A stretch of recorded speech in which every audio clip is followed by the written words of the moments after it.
பண்டித ராமகிருஷ்ணா, நான் இதுக்கு முன்னாடி இந்த மாதிரி வேலையை செஞ்சதே இல்ல. இப்போ உனக்காக பண்றேன். ஒரு மனுஷன் இது வரைக்கும் செய்யாத வேலைகளை என்னைக்காவது ஒரு நாள் செய்ய வேண்டிய சந்தர்ப்பம் வரும். நானும் செய்யறேன், கண்டிப்பா செய்யறேன். ஆனா இதுல முக்கியமான விஷயம் என்னன்னா, அந்த கேள்விக்கு பதில் கிடைச்சாகணும்.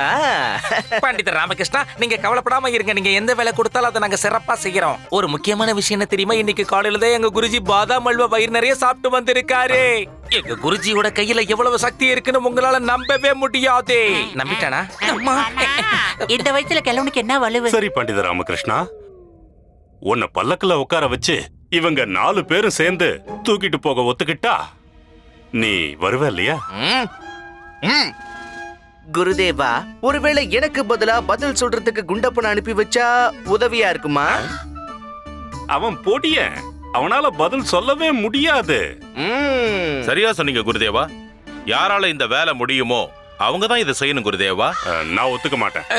குருஜி, குருஜி, உங்க கால கையா நினைக்கிற குருஜி, அதுக்கு உடனே ஒத்துக்குங்க குருஜி. நமக்கு கெட்ட நேரம் ஆரம்பிச்சதுன்னா கழுத கால கூட புடிச்சுதாகணும் குருஜி. உங்களுக்கு நான் சொல்ல வேண்டிய அவசியமே இல்ல. இப்ப அதனாலதான் நான் கூட உங்க காலை பிடிச்சிருக்க. ஒத்துக்குங்க குருஜி. என்னால முடியாது, இருந்தாலும் பண்ணிதான் ஆகணும். சரி கேளுங்க. மரியாதைக்குரிய பண்டித ராமகிருஷ்ணன் எப்படி சொல்றானோ அப்படியே கேளுங்க. நீங்க எல்லாரும் இந்த பண்டிதன் ராமகிருஷ்ணனை பல்லக்குல உட்கார வச்சு தூக்கிட்டு போக தயாரா இருங்க. ஆனா குருதேவா, இது கூடவே நீங்க இன்னொரு சேவையையும் சேர்த்து செய்யணும். அது உங்களுக்கு ஞாபகம் இருக்குல்ல? என்னது? பண்டிதர் ராமகிருஷ்ணா, நீங்க எல்லையை மீறி போற மாதிரி இருக்கு. அப்படிங்கிறீங்க? நீங்க முதல்ல கிளம்புங்க. நீங்க என்ன சொன்னீங்களோ அத அவங்க கண்டிப்பா செய்வாங்க. சரி. இந்த விஜயநகரத்துல எல்லாருக்கும் பிடிச்சவரு, எல்லாருக்கும் பிடிச்சவரு, எல்லாரும் மரியாதையோட போற்றக்கூடியவரு. யார் அவரு? சொல்லுங்க, யார் அவரு? அவர்தான் ராமகிருஷ்ணன். கோவிந்தா கோவிந்தா கோவிந்தா கோவிந்தா. ஆச்சாரியரே, அட ஒழுங்கா பாடுங்கண்ணா. நீங்க பாடுறது ராமகிருஷ்ணன் காதுல விழுந்துருச்சுன்னா அப்புறம் நீங்க கோவிந்தா கோவிந்தா தான். அட கடவுள, அவரு ராமகிருஷ்ணா, அவரு ராமகிருஷ்ணா, அவரு ராமகிருஷ்ணா. அட கடவுள, என்னால முடியல, உடம்பெல்லாம் வலிக்குது. குருஜி, இன்னும் கொஞ்சம் தூரம் தான் கஷ்டப்பட்டு தூக்கிட்டு வாங்க. அது வரைக்கும் கொஞ்சம் அமைதியா பிடிச்சுக்குங்க குருஜி. எங்க குருஜி இது வரைக்கும் இந்த மாதிரி பாரத்தை எங்கேயும் சுமந்தது இல்ல. அடுத்தவங்க மேலதான் தூக்கி வச்சிருப்பாரு. ஆச்சாரியரே, பல்லக்கு நல்லா தூக்கி பிடிங்க, இல்லனா பண்டித ராமகிருஷ்ணன் மனச மாத்திக்க வாய்ப்பு இருக்கு.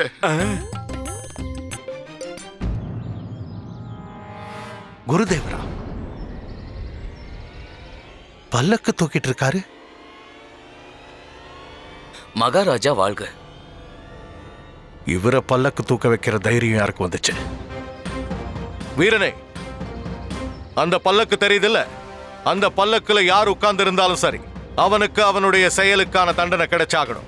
போய் அவனை அந்த பல்லக்க விட்டு இறக்கி அவனை நீங்க அடிக்கிற அடியில இதுக்கப்புறம் அவன் எந்த பல்லக்கிலையும் உட்காரவே கூடாது.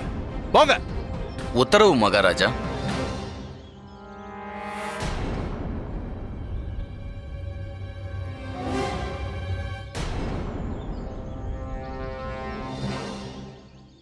அம்மா காளிமாதா, நீதான் என்ன காப்பாத்தணும். இப்ப என்ன புது பிரச்சனை வந்துருச்சுன்னு காளி மாதாவை வேண்டிக்கிட்டு இருக்க? பட்டு, பிரச்சனை அரண்மனை மாடியிலேருந்து தெரியுது. குருதேவர் பல்லக்க தூக்குறத மகாராஜா அங்கிருந்தபடியே பாத்துட்டாரு. இன்னைக்கு அவரு என்ன சும்மா விட போறது கிடையாது. ராமா, நீ ஏன் எப்ப பார்த்தாலும் ஏதாவது ஒரு பிரச்சனையில மாட்டிக்கிட்டே இருக்க? பயமுடு, இந்த கதையெல்லாம் அப்புறம் இருக்கட்டும். முதல்ல நான் கீழே இறங்கி ஆகணும். குருதேவா, குருதேவா, பல்லக்க இறக்குங்க, இறக்குங்க. நில்லுங்க, நில்லுங்க. பார்த்து பார்த்து.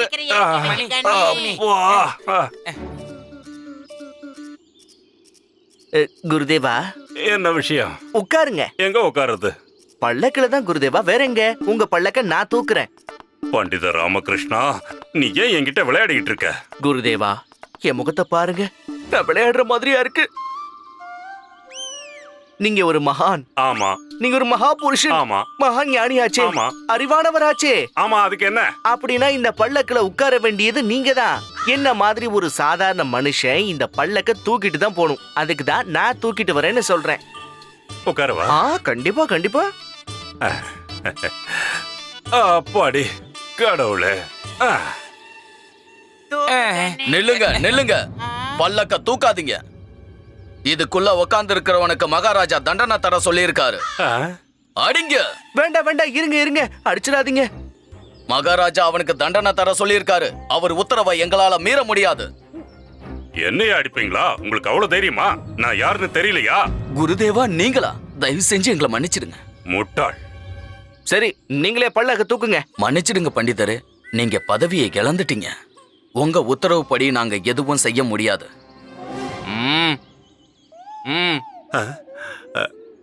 ஆனா நான் இன்னும் என் பதவியை இழக்கல இல்லையா? இந்த ராஜ புரோகிதர் தாத்தாச்சாரியார் உத்தரவு போடுறேன். பல்லக்க தூக்குங்க. சரிங்க குருதேவா. நீ உட்காரு. நன்றிங்க. தூக்குங்க. கொஞ்சம் இருங்க, நான் இன்னைக்கு அரசவைக்குள்ள வர போறது இல்ல.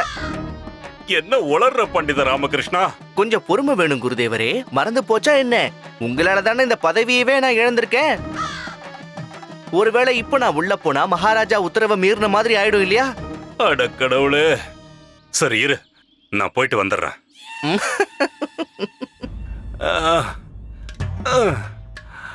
ஆமா. வணக்கம் ஆச்சாரியரே. மகாராஜா வாழ்க. என்னாச்சு குருதேவா? ஏன் உங்க நிலைமை எப்படி இருக்கு? என்னாச்சு குருதேவா, நீங்க ரொம்ப சோர்வா தெரியுறீங்க. அப்படிலாம் ஒண்ணும் இல்ல மகாராஜா. அது வந்து ஒண்ணும் இல்ல, இடுப்பு கொஞ்சம் வலிக்குது. உண்மையை சொல்லுங்க குருதேவா, உங்களை பல்லக்கு தூக்க வைக்கிற தைரியம் யாருக்கு வந்துச்சு? பல்லக்கா? யார் பல்லக்க தூக்குனது? நான் ஒன்னும் பல்லக்க தூக்கலையே. மகாராஜா, நீங்க தப்பா புரிஞ்சுக்கிட்டீங்கன்னு நினைக்கிறேன். நான் அந்த பல்லக்குல உட்காந்து தான் வந்தேன். நானே என் கண்ணால பார்த்தேன். அந்த பல்லக்க நீங்க தான் தூக்குனீங்க. என்னோட ஒரு வேண்டுகோள் மகாராஜா.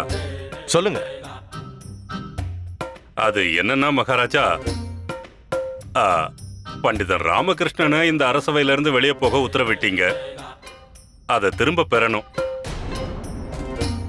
தப்பு செஞ்சதுக்கான தண்டனைய அவன் அனுபவிச்சிட்டான் மகாராஜா. அதனால அவன் இந்த அரண்மனைக்குள்ள திரும்ப வர்றதுக்கு நீங்க அனுமதிக்கணும் மகாராஜா. முடியாது. என்னால பண்டிதன் ராமகிருஷ்ணனை மறுபடியும் உள்ள வர அனுமதிக்க முடியாது.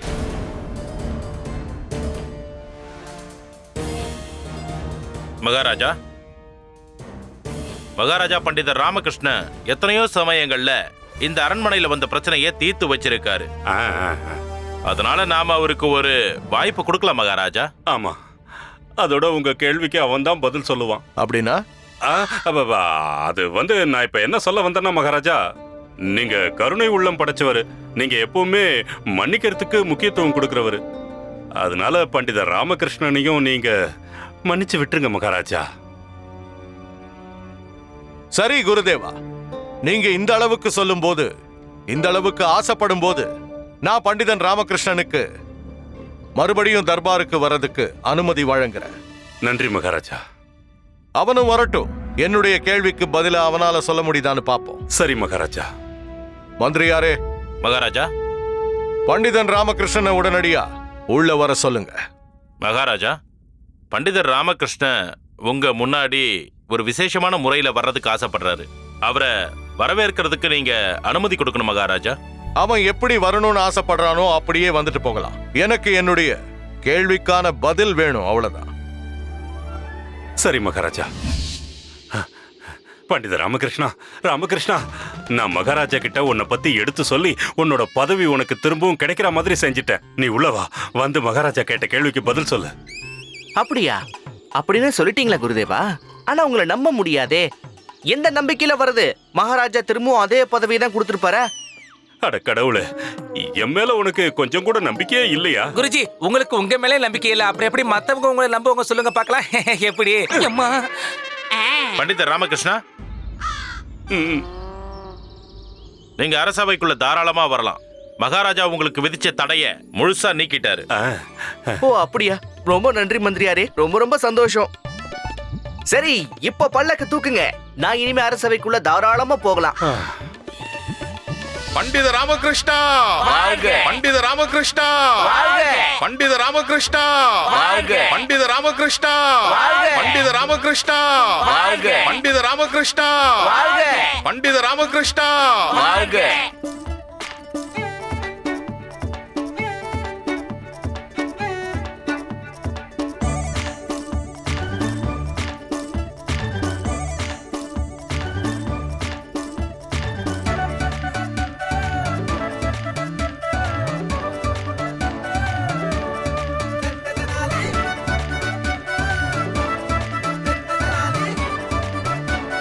பண்டிதனே ராமகிருஷ்ணா, இது எந்த மாதிரி விளையாட்டு? விளையாட்டு இல்ல மகாராஜா, இது இவங்க என் மேல வச்சிருக்கிற அன்பு, மரியாதை கொடுக்கறாங்க. நீ இங்க என்னுடைய கேள்விக்கு பதில் சொல்ல வந்தியா, இல்ல என்ன கேலி செஞ்சு என்ன அவமானப்படுத்த வந்தியா? மகாராஜா, நான் உங்க கேள்விக்கு தான் பதில் சொல்லிக்கிட்டு இருக்கேன். இது எப்படி பதிலாகும்? எனக்கு ஒண்ணும் புரியல ராமகிருஷ்ணா. விஷயத்தை தெளிவா சொல்லு. இவங்கள யாரு உண்மையான குற்றவாளின்னு எனக்கு விளக்கமா சொல்லு.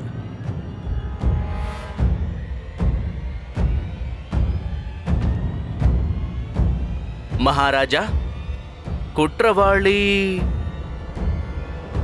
நீங்க தான்.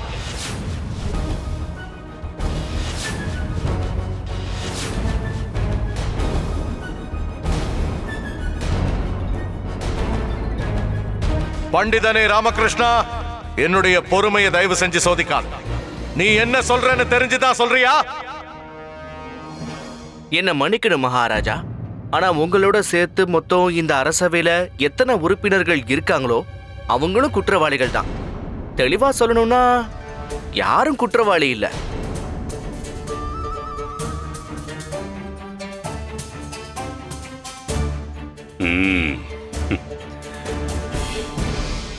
இவனை இந்த அரசவைக்குள்ள கூட்டிட்டு வந்தது நல்லதா போச்சு. இவன் பதவியை மட்டும் இழக்க போறதில்ல, அவனோட உயிரையே இழக்க போறான். உன்னோட கருத்தை தெளிவா சொல்லு ராமகிருஷ்ணா.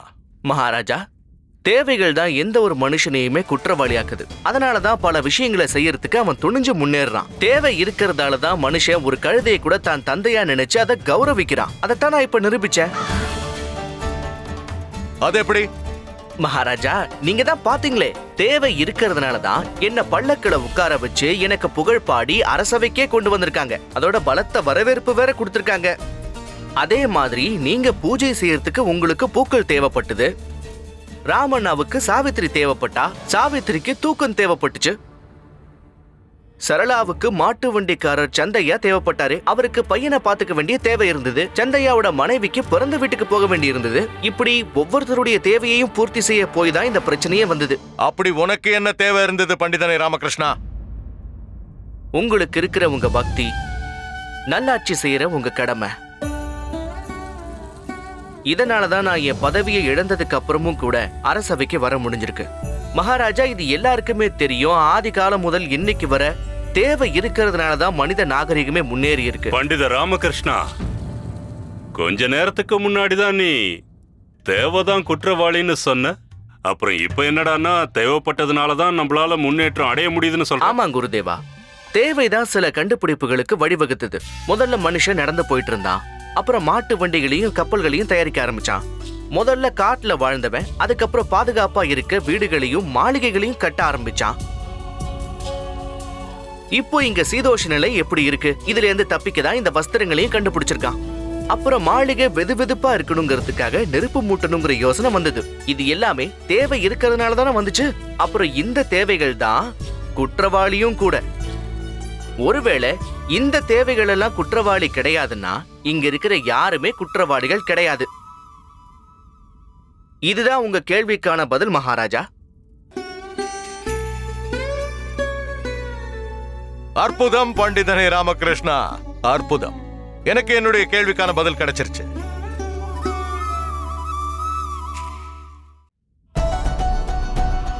சபாஷ் பண்டித ராமகிருஷ்ணா, நீ ரொம்ப விளக்கமா அழகான ஒரு பதில சொல்லிருக்க.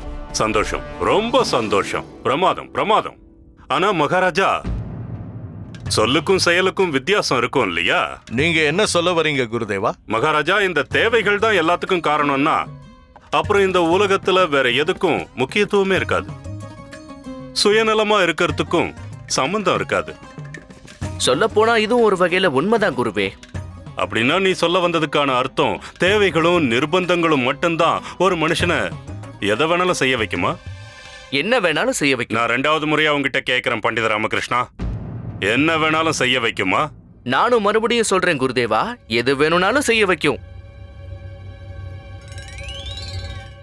அப்படின்னா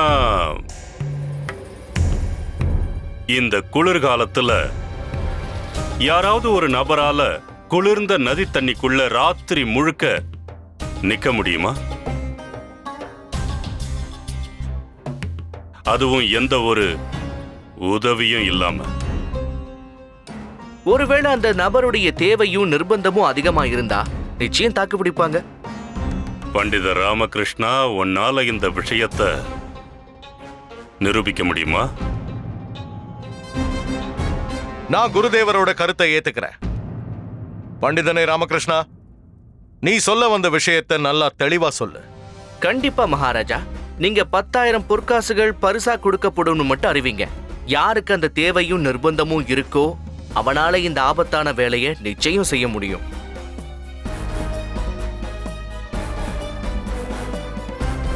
அனுமதி வழங்குறேன்.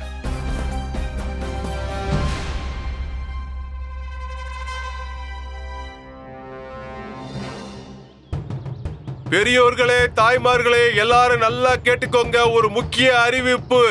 இந்த குளிர்காலத்துல எந்த ஒரு குடிமகனாவது ஒரே ஒரு வஸ்திரத்தை மட்டும் அணிஞ்சுக்கிட்டு நதியோட குளிர்ந்த தண்ணியில ஒரு ராத்திரி முழுக்க நிக்கிறவங்களுக்கு மகாராஜா கிருஷ்ணதேவராயர் அந்த நபருக்கு 10,000 பொற்காசுகள் பரிசாக கொடுக்க போறாரு. இவ்வளவு குளிர் அடிக்குது. ஒருத்த முட்டாளா இருந்தாதா ராத்திரி முழுக்க அந்த தண்ணியில இருக்கிறதுக்கு ஒத்துப்பான்.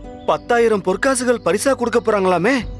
அட, உயிரே போகுது. அந்த பணத்தை வச்சு நம்ம என்ன பண்ண போறோம்? நீ சொல்றதும் சரிதான். சாத்தியமே இல்ல. குளிர்ந்த தண்ணியில யாராலும் ஒரு நிமிஷத்துக்கு மேல நிக்க முடியாது. ராத்திரி முழுக்க எப்படி நிப்பாங்க? இல்ல இல்ல இல்ல இல்ல இல்லம்மா, இல்ல நீங்க போக கூடாதுமா. நில்லுங்க. சாலதா போக விடாத.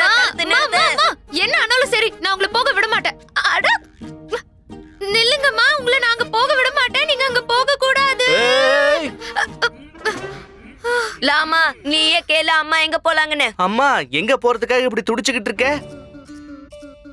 என்ன? எப்ப அந்த அரசாங்க அறிவிப்பை இவங்க கேள்விப்பட்டாங்களோ அப்போல இருந்து இவங்க அடம் பிடிக்கிறாங்க. ஏதோ ஒரு நதியோட குளிர்ந்த தண்ணியில ராத்திரி முழுக்க நிக்க போறாங்களாம். கண்டிப்பா 10,000 பொற்காசுகளை இவங்க ஜெயிச்சே தீர்வாங்களாம். என்ன மாச்சு உனக்கு? பைத்தியம் ஏதாவது பிடிச்சிருக்கா? என்ன, இந்த மாதிரி நல்ல வாய்ப்பா யாரும் கைவிட மாட்டாங்க. அம்மா, அந்த வாய்ப்பை கைவிடுறதுதான் உனக்கு நல்லது. இல்லனா உன் உயிரையே கைவிட வேண்டி இருக்கும். எதுக்கு உன் உயிரை பணையம் வைக்கிற? எனக்கு எதுவுமே ஆகாது. அவங்க அப்படிதான் சொல்லுவாங்க. நீ எதுக்கு சம்பாதிக்கணும்னு நினைக்கிறப்போ நான் இருக்கேன்ல. நீ இருக்க, அதனாலதான் இதெல்லாம் பண்ண வேண்டியதா இருக்கு. என்னோட முதுமை காலம் பாதுகாப்பா இருக்கணும். எனக்கு உன் மேல நம்பிக்கையே இல்ல. உன்னோட பதவி எப்ப வேணாலும் போலாம். நீ எப்ப வேணாலும் சிறைக்கு போகலாம். இல்லனா உனக்கு தூக்கு தண்டனை கிடைக்கிறதுக்கு கூட வாய்ப்பு இருக்கு. அதனால நான் இதை பண்ணியே ஆகணும்.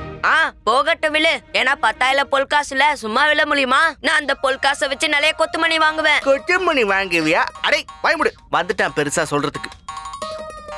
சாரதா, நீ ஒரு வேலை பண்ணு. நல்ல குளிரான தண்ணியை கொண்டு போய் குளியல் அறையில வை. அம்மா இப்பவே இந்த நிமிஷமே அதுல குளிக்க போறாங்க. சரியா அம்மா? உருப்படாதவனே. வேண்டாமா, விட்டுருமா. அம்மா அம்மா, உன் நல்லதுக்காக தான் சொல்றேன். வேணாம். இரு அம்மா, இரு. நல்ல கதையா இருக்கே. குளிர்ந்த தண்ணியில குளிக்க முடியாதுங்கிற, ஆனா ராத்திரி முழுக்க உன்னால எப்படி குளிர்ந்த தண்ணியில நிக்க முடியும்? அதுவும் இந்த குளிர் காலத்துல. அம்மா, உன் உடம்புல இருக்கிற எலும்பெல்லாம் கூட உறைஞ்சு போயிடும். அப்புறம் குளிர் தாங்க முடியாம நீ வரும்போது இப்படி விரைச்சு போய் தான் நடந்து வருவ. அதுக்கப்புறம் 10,000 பொற்காசுகளை வச்சு என்ன பண்ணிட போற? சொல்லு.